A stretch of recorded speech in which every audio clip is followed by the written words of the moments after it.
Okay, so that's the voice that we're going to use. So like that was like dead on.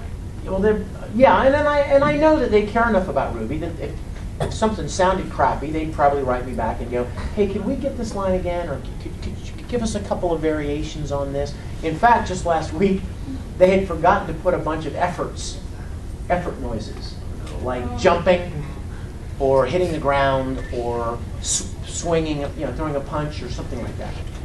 They forgot to tell me about that.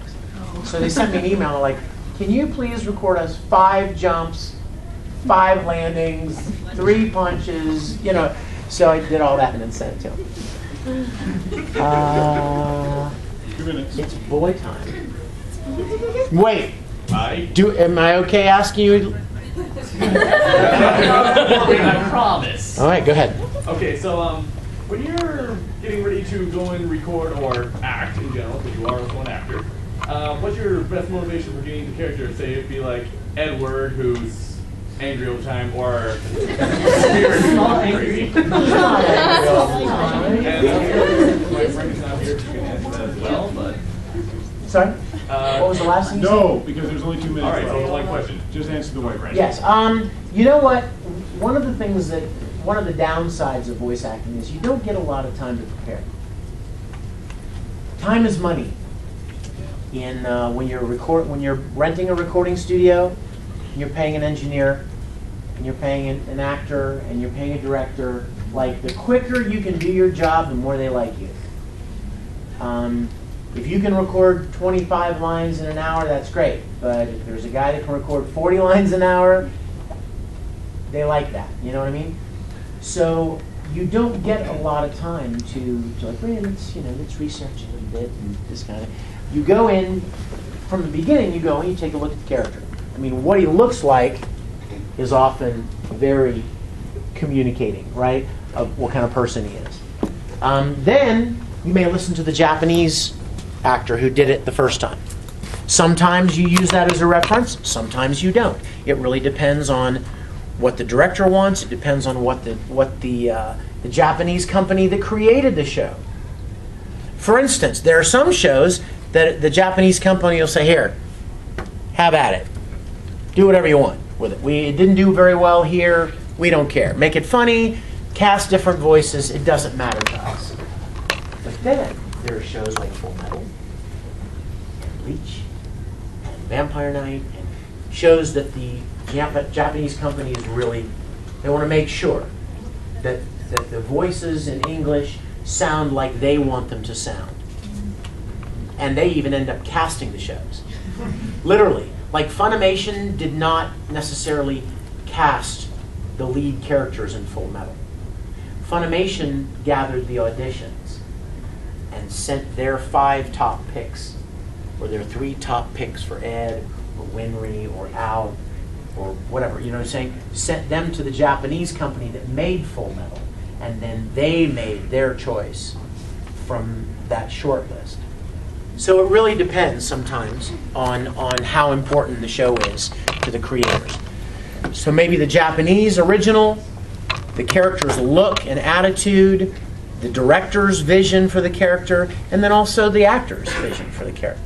So those things go into choosing what you want them to sound like from the beginning, and then of course once you set it,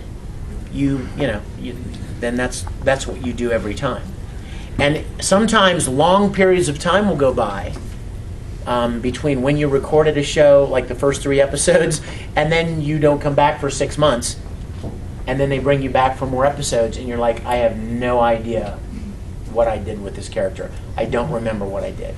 So they'll play you an audio recording from the first time you did it to help remind you.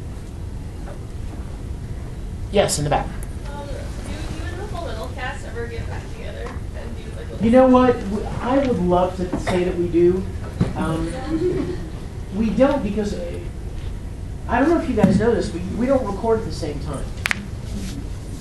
We record alone, which means that conceivably you could do an entire show and never meet the people that are in the show with you. That's why conventions are so fun.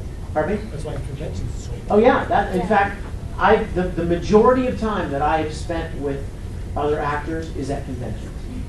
That's where we get to meet and hang out. And I'll tell you, when I first met Aaron, was at Dallas, at Acon in Dallas. We had just started recording Full Metal. I'd heard his voice, but I'd never met him. They told me he's a 12-year-old kid, blah, blah, blah. He was in Fruits Basket. He was in this. He's a great little kid. And I had been wanting to meet him. But we had recorded, I don't know, 8 or 10 or 12 episodes, and I still had never met the kid. So I was a guest at Acon, and somebody said, you know, Aaron's here this weekend with his mom and his little brother. So I asked him to help me find him because I wanted to meet him. And when we finally found him, I went running up to him and hugged him. Security around? Yeah, right? It's like, Mom! Stranger danger! But, and then, and we became great friends. He became like a little brother to me. And I'm not joking. Like when I go to Dallas, now he's this tall. But when I go to Dallas, like he'll be like, hey Vic, I just got a new car, you want to take a ride? And and we'll tool around in his car before he wrecks it. He's wrecked 3 cars now. And, he drives like Alphonse. And and like he's working on a couple of things at Funimation now, and I'll cross him I'll see him in the hallway or something.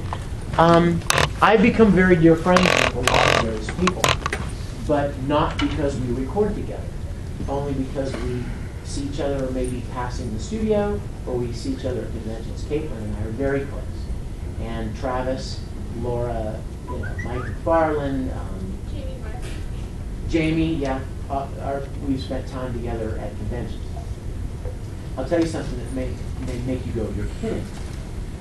The woman who played Trisha Elric, Ed and Al's mom, I've never met her. Like to this day, I've never met her. I have no idea what she looks like. She could look like this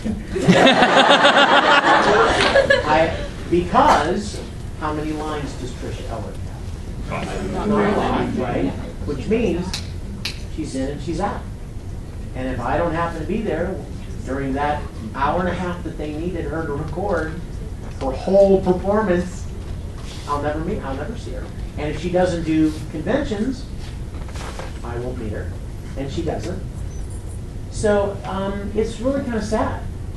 And it's weird because you hear their voices. You know what I mean? You hear all these actors in your head, you feel like you know them.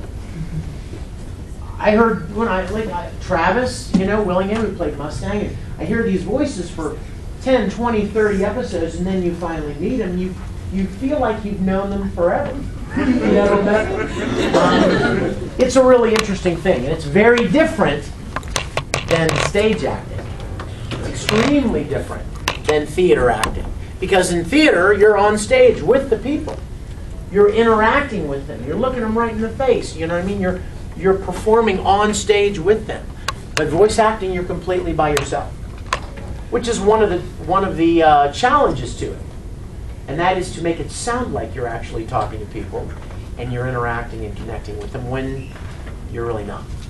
Speaking of not interacting with people, I'm going to be the asshole. We're done questions. And we are going to start autographs.